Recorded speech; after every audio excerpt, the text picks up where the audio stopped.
Voilà. Bonjour Anaïs. Bonjour Anne.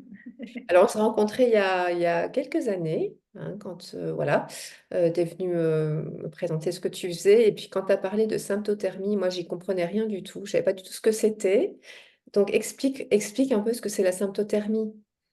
Oui, avec plaisir. Donc la syntothermie, c'est un terme assez spécial et du coup, un autre terme que je peux utiliser, une autre expression, c'est la gestion autonome de la fertilité. Mais là aussi, même si on comprend les mots, on se dit qu'est-ce que ça veut dire? Et puis fertilité, on pense tout de suite, ah ok, bébé. Non. Donc qu'est-ce que c'est la symptothermie? Donc c'est symptôme thermie à température. On va en fait observer le cycle menstruel à travers des symptômes, notamment la glaire cervicale. Donc c'est un fluide qui est sécrété au niveau du col de l'utérus et de la température, notamment la température donc basale, la température au réveil en gros. Et avec ça, on peut donc identifier les phases fertiles et infertiles du cycle. On peut identifier les 4 phases du cycle. On connaît tous, ou même tous, hein, s'il y a des hommes qui regardent, les règles, les menstruations. Mais il y a trois autres phases qui sont aussi très importantes et qu'on peut identifier grâce à cette méthode. Donc, tu t'adresses à des jeunes filles qui ne peuvent pas prendre la pilule éventuellement, ne veulent pas la prendre parce que bon, il y a quand même des effets pas toujours sympas. Il y a plein de pilules qu'on essaye et qui ont des effets secondaires, hein. Tu t'adresses à des femmes qui essaient d'avoir des enfants aussi, j'imagine. Et à qui d'autre? Alors, je m'adresse un peu à toutes les femmes. Donc, comme tu dis, hein, les jeunes filles qui soit se demandent pourquoi les règles ne sont toujours pas là. J'ai des jeunes femmes de 17 ans, 18 ans qui me disent, bah, j'ai toujours pas mes règles. Est-ce que c'est normal? Donc, on essaie de voir ce qui se passe. Ça peut être tout à fait normal, hein. Il y a des femmes qui commencent à avoir des règles plus tardivement que d'autres. Sauf qu'aujourd'hui, on est quand même plus dans une optique, dans une tendance d'avoir les règles très tôt. J'ai voilà, beaucoup de femmes qui me disent, bah, voilà, ma fille, c'était à 10 ans, 9 ans. Donc, c'est vrai que par rapport à ça, à 17 ans, on se dit, on va peut-être vérifier qu'il n'y a pas de problème. Donc, je travaille avec ces jeunes filles et leur maman, souvent. Ensuite, pour les femmes qui souhaitent une contraception dite naturelle, donc ça, c'est toujours intéressant parce qu'il y a en effet des femmes qui ne souhaitent pas prendre la pilule ou qui ne souhaitent plus prendre la pilule ou plus avoir le stérilet au cuivre ou aux hormones ou l'implant ou voilà, n'importe quelle contraception plus classique. En sachant que de toute façon, pour moi, la contraception, il y a toujours un prix. Donc souvent, quand on vient me voir, c'est, OK, je sais ce que je ne veux pas, mais je ne sais pas si la symptothermie me correspondra vraiment. Parce que bah, il faut apprendre, en fait, ce que je viens de dire, c'est comme si on apprenait à conduire, on apprenait une nouvelle langue. Il y a tout ce corps à découvrir et pourtant, c'est son corps, mais on ne comprend pas trop. Et donc, il y a un peu ce décalage entre bah, ce que je devrais savoir et ce que je ne sais pas. Et on fait du coup toujours un petit travail sur bah, l'acceptation que ton corps, en fait, tu ne le connais pas, ton cycle, tu ne le connais pas et qu'on va partir à sa découverte ensemble. Donc, c'est assez riche. Et après, quand on est en plus dans le parcours de conception, alors là, il y a ce but ultime de, bah, OK, une grossesse qui va bien se passer en plus, qu'on va pouvoir garder. Donc, j'ai des femmes qui viennent me voir qui sont en parcours PMA ou qui sont voilà qui arrivent à tomber enceinte mais qui n'arrivent pas à garder l'enfant à plus de quelques mois euh, dans le ventre et des femmes qui sont alors pour le coup ni en contraception ni en conception qui sont en fait en périménopause ou préménopause qui se disent je sens qu'il y a des symptômes qui arrivent, mon cycle est différent, est-ce que je peux faire quelque chose, est-ce que je peux un peu reprendre le contrôle. Alors, je dis toujours qu'on ne contrôle pas son cycle, mais au moins, on peut le comprendre et le suivre. Et on accepte beaucoup plus facilement, du coup, bah, ce qui arrive autour, ce qui peut être influencé par les hormones, et comprendre aussi ce qu'on fait qui influence les hormones. Parce que sont vrais. Dans cette mesure-là, on se rejoint pas mal en fait, parce que une des premières choses que je pose des premières questions que je pose aux femmes, c'est ben, par rapport à leur cycle, la durée et aussi le ressenti, l'observation du sang, l'observation des douleurs, est-ce qu'il y en a, est-ce qu'il y en a pas? C'est pas normal d'avoir mal. Euh, Est-ce qu'on saigne beaucoup, est-ce qu'on saigne pas beaucoup? Euh, et en fait, l'observation du cycle en médecine chinoise, hein, puisque c'est ce que je fais, ça détermine vraiment, ça nous donne un éclairage sur la santé de la personne dans son ensemble. Alors, ce qui est compliqué pour moi, c'est quand la personne ne connaît pas son cycle. Donc, je lui demande de l'observer. Alors, il y a des questions, voilà. Et aussi, quand elles sont en contraception ou en stérilet Mirena, notamment, hormonal, c'est qu'en fait, on ne sait pas du tout. Et là, on a des informations qui sont essentielles, mais c'est le gros point d'interrogation. Donc, il y a beaucoup comme toi, on a beaucoup euh, on a un enseignement à faire par rapport à ça. Qu'est-ce qu'un cycle normal? Qu'est-ce qu'un cycle pas normal? Pourquoi j'ai ce symptôme-là? Pourquoi j'ai enfin, PMS, c'est l'anglais, SPM, etc., etc. Donc, on se Ouais. rejoint pas mal par rapport à ça. Toi, est-ce que tu as des conseils d'hygiène de vie, des choses comme ça que tu peux leur donner quand tu vois il y a un dérèglement, quand il y a, surtout en préménopause, enfin bon, moi je connais, je suis en ménopause bien sûr, mais bon, il y a pas mal de choses qu'on peut faire pour éviter ou pour diminuer. On n'a pas le contrôle total du corps, mais pour diminuer ces symptômes désagréables, etc. Ouais, alors la périménopause, c'est vrai que c'est un sujet un peu plus ciblé et du coup, je parle beaucoup en fait du sport pour la ménopause. Je parle beaucoup Ouais, du ouais, la sédentarité, c'est là où on se rend compte quand même qu'il y a beaucoup de choses qui peuvent être améliorées, beaucoup de symptômes qui peuvent être améliorés rien qu'avec le mouvement, oui. notamment du coup les sueurs nocturnes. Donc Ah, je parle ouais, beaucoup voilà, du sport, de bouger, de reprendre un peu une activité physique. Et ensuite, j'avais quelque chose qui me qui m'était venu en tête, bien sûr, j'ai oublié maintenant. Oui, de voir un peu aussi le passé, l'historique de la femme. Alors, c'est pas vraiment une question d'hygiène de vie, mais on s'est rendu compte quand même que le plus la femme a eu des hormones de synthèse dans sa vie, le plus elle va vivre des moments désagréables à la ménopause. ouais. Parce que voilà, c'est un peu un contre-coup en fait de bah, voilà, la pilule, des déclenchements, voilà, des médicaments qu'on peut prendre pour aider à l'allaitement, pour arrêter l'allaitement. Voilà, on est quand même très très contrôlé, très manipulé euh, aujourd'hui, hein, quand il s'agit du corps de la femme, de la fertilité, de la maternité. Et donc, moi, je me suis bien rendu compte que voilà, ces femmes-là avaient plus de mal à accepter, en fait, à traverser cette ménopause que des femmes qui, potentiellement, avaient juste pris la pilule ou qui, en tout cas, avaient un mode de vie par le passé moins influencé par les hormones de synthèse. Moi, ce que j'ai remarqué, et je l'ai expérimenté dans mon corps, c'est par rapport à la ménopause, préménopause, hein, périménopause, préménopause, c'est parfois pire que la ménopause, hein, parce que bon, ça fluctue beaucoup trop. Une fois que la ménopause est installée, c'est beaucoup plus facile. C'est en fait apprendre à écouter, respecter son corps et ne pas trop en faire. J'ai remarqué que les femmes qui avaient vraiment euh, tiré sur la corde pendant des années, que ce soit au niveau du sport, trop en faire, que ce soit au niveau intellectuel aussi, hein, parce que bon, le cerveau, il demande de l'énergie. Le stress qu'on peut avoir dans la vie de tous les jours. Les femmes qui ont vraiment tiré sur la corde à partir de 40 ans, en fait, ont souvent, alors après, chacun sa constitution évidemment, ou qui ont eu des saignements très très forts aussi pendant pas mal d'années, ont une ménopause un peu plus compliquée en fait, parce qu'elles ont plus ces ressources, elles ont épuisé dans leur vitalité. Exactement. Ça, c'est un petit conseil de médecine chinoise. Je l'ai vécu dans mon corps. Mais c'est des choses qu'on connaît en médecine chinoise. Donc bouger, oui, et bouger tout en respectant son corps, en fait. Exactement. Ne pas trop en faire, mais il faut bouger, ça c'est certain, ouais.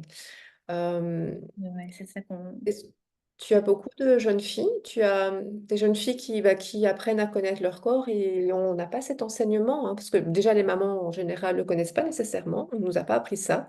Euh, Ça, c'est un gros point, ouais.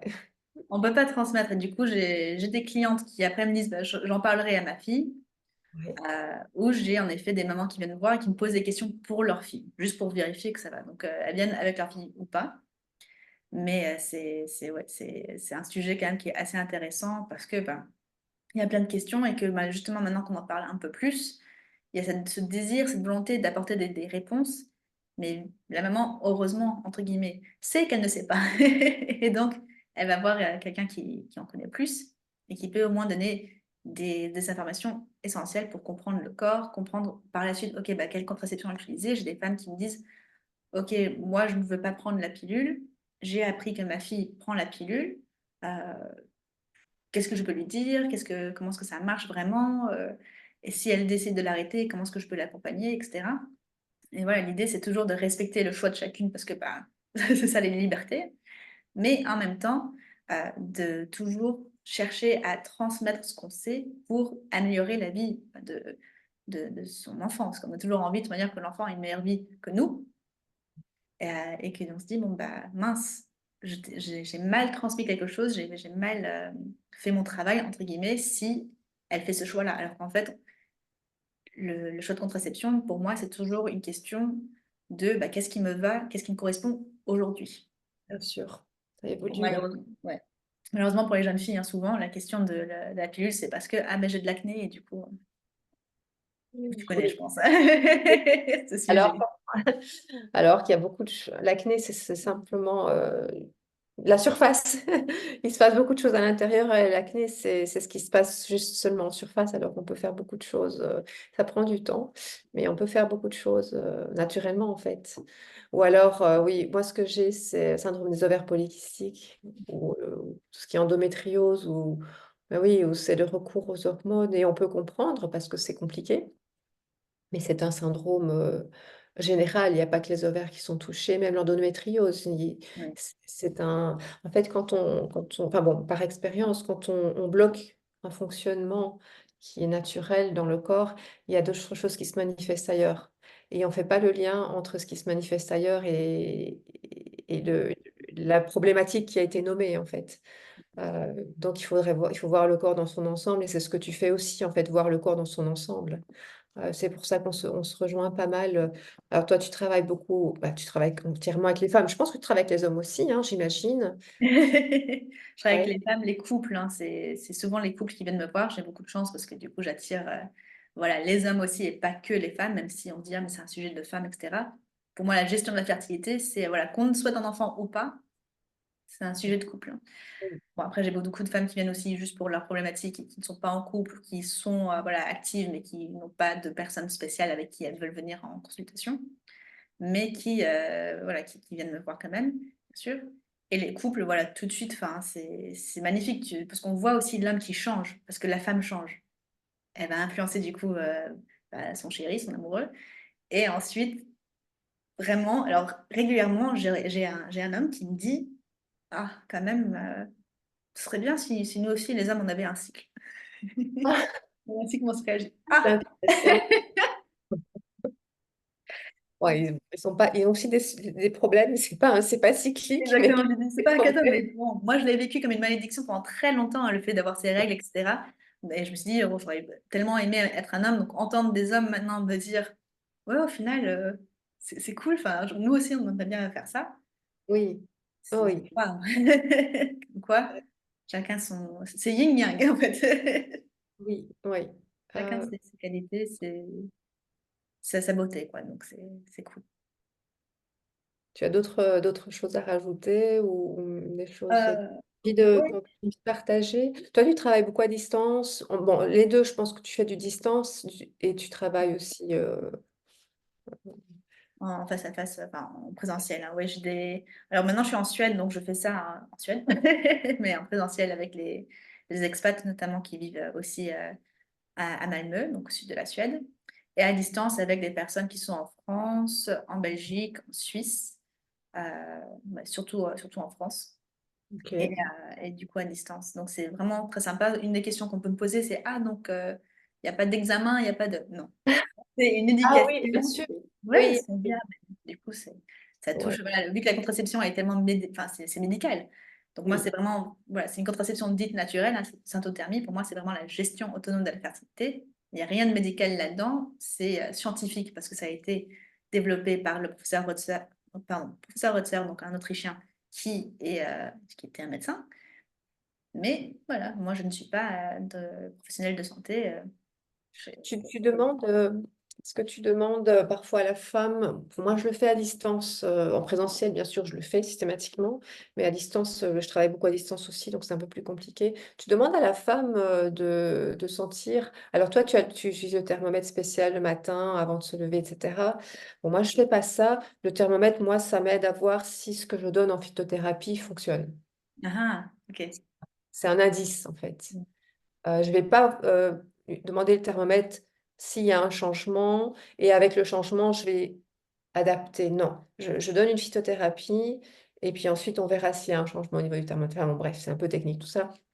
Est-ce que tu demandes aux femmes de par exemple, se palper le ventre, tu as des choses comme ça ou se palper le ventre, sentir la température, s'il y a une température froide au niveau du ventre? Je sais pas si tu si Ouais, je le fais absolument pas, mais ouais, mmh, c'est une bonne question en effet. Alors moi, c'est vrai que ce que j'aime beaucoup faire, hein, c'est avec le cycle menstruel, on voit, voilà, on voit le reflet de la santé en général, donc on peut identifier des pistes à creuser et après ouais. je recommande donc soit la médecine traditionnelle chinoise, Ah je oui, recommande aussi beaucoup l'ostéopathie. oui, Bon, la naturopathie, aussi, hein, des fois, c'est pour revoir l'alimentation, de façon générale. Donc ça, c'est très bien. Mais c'est vrai que j'aime bien aussi, du coup, voilà, comprendre que moi, j'ai mes limites. Et donc, voilà, palper, alors, je parle de la palpation des seins parce que voilà, ça fait partie des réflexes qu'on doit avoir qui sont liés, du coup, aux réflexes du cycle, parce que c'est mieux de faire ça en début de cycle, voilà, 2, 3 jours après les règles, enfin, après la fin des règles, hein, maximum, pour pas que ça soit trop influencé par justement les hormones, par la suite. Et voilà. Après, c'est plus vraiment écouter son corps, se faire confiance pour que justement, quand on vient voir du coup une praticienne en médecine traditionnelle chinoise, qu'on puisse lui dire, voilà ce que j'ai ressenti, voilà ce que je sais, voilà ce qui est lié du coup à mon cycle, et ce qui n'est pas lié à mon cycle. Il y a des personnes qui disent j'ai des migraines toujours à l'ovulation. En observant le cycle, on se rend compte que c'est pas forcément autour de l'ovulation, des fois oui, des fois non. Et du coup, ça permet vraiment d'aller beaucoup plus loin par la suite avec d'autres ah, c'est intéressant, c'est ouais. Donc moi, je ne fais pas observer le cycle comme toi tu le fais, hein. On n'a pas du tout, enfin on des complémentaires en ça, fait. j'ai pas du tout cette formation. La glaire, je la fais pas observer et cetera. Bon, je me demande s'il y a bien sûr des leucorrhées, enfin des écoulements en dehors de l'ovulation et cetera qui pour moi est un signe, d'humidité. Bref, c'est un des enfin, des termes techniques de médecine chinoise. Je fais sentir le ventre parce qu'il y a vraiment des différences de température. Bon ça c'est pour les femmes qui écouteront. Il y a des différences de température entre le ventre, le dos, les jambes et cetera et souvent on remarque et on le sent avec cette partie-là de la main, on remarque que le ventre peut être froid Ok. et c'est un grand signe de froid dans l'utérus et on ne veut pas un utérus froid. Donc bref, donc Ouais. c'est un signe de on peut avoir vraiment des gros problèmes de fertilité quand on sent une grosse différence de température au niveau du ventre.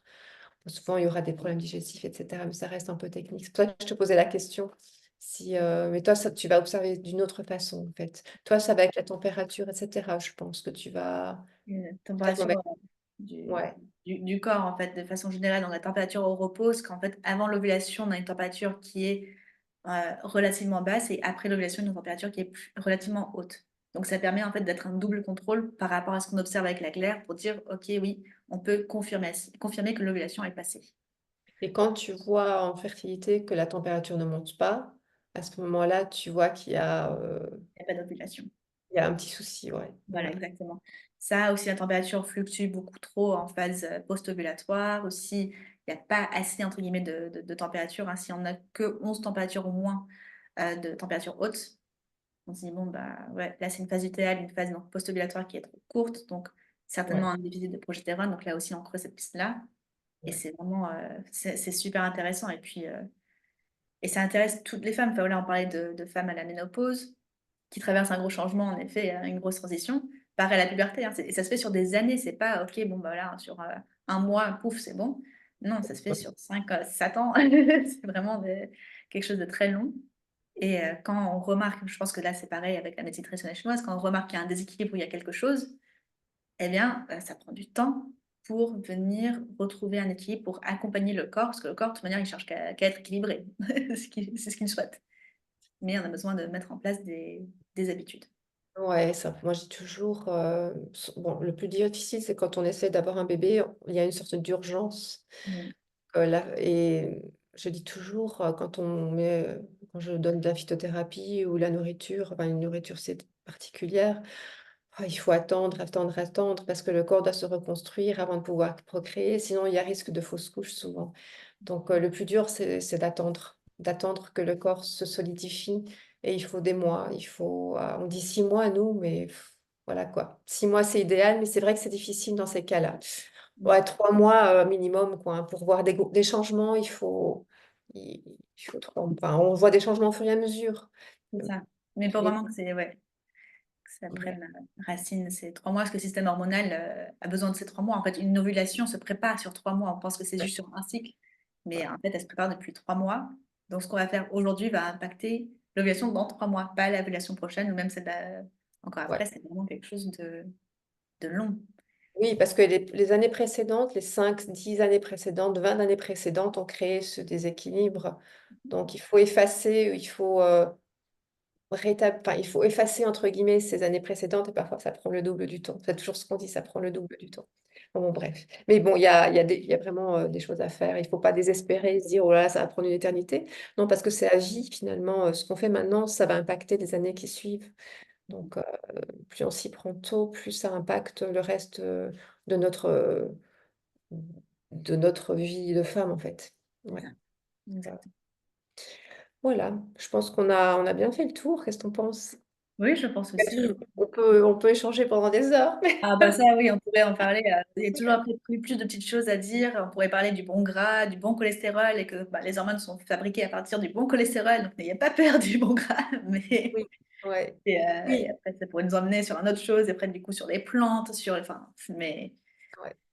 je Oui, pense là, que ça c'est devient bon. beaucoup plus personnalisé parce que tout ce qu'on fait, toi comme moi, on fait du sur-mesure, en fait. C'est ça, enfin, c'est la beauté de ce qu'on fait, c'est qu'on fait systématiquement du sur-mesure, donc on a un contact très, très proche avec la personne qui est en face de nous, et des conseils très personnalisés, et voilà, quoi. Donc, c'est la beauté et la difficulté de ce qu'on fait. Exactement. Il y a toujours, voilà, c'est une pièce, on a les deux côtés de la pièce. C'est Ouais. à Ouais. la fois magnifique et à la fois bah, du coup frustrant, parce qu'en effet, quand on souhaite voilà, j'ai eu un message d'une dame qui me dit j'ai 45 ans, c'est quoi votre conseil pour ma fertilité? Et en Bah, il n'y a effet, pas de conseil il général. n'y a pas de conseil général, hein, enfin. Non, ce serait trop facile. On aurait la pilule magique, hein. Personne, enfin bon, enfin, moi, tous les produits qu'on vend et qui sont magiques, etc. Un produit pour toutes les femmes au monde, c'est impossible, ça Voilà, n'existe pas. On est toutes différentes, on est toutes uniques en fait. Donc, exactement.